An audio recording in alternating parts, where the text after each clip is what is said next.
2/6/1982 2 जून 1982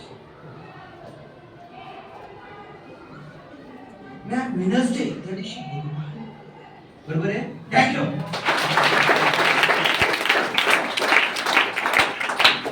sir हे का शिकायचं, कशासाठी शिकायचं?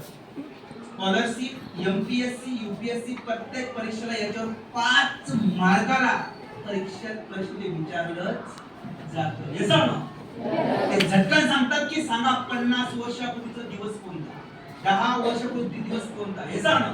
आणि तुम्ही रेग्युलर मेथडने काढायला गेलात तर आता दिलात तरी तुम्हाला 30 मिनिट लागतील गॅरंटी. आणि 90% मुलांना कसं ते समजणारच नाही, कारण त्या मेथड खूप अवघड आहे. कसं आणि मी काढले मेथड तुमच्या तुम्हाला दिली तुम्ही काही सेकंदात माझ्यासाठी उत्तर काढू शकता. हे सांगा पण शिकण्याची इच्छा असते काय, हे सांगा इच्छा आहे का, हे सांगा. कारण काही रिझल्ट विचारायला शिकायला तयार नसतात म्हणून ते पुढे प्रगती करत नाही. हे सांगा चला शिकवणार आहे पण लक्ष द्यावं लागेल. तुमच्याकडे वय आहेत का? ओके चला.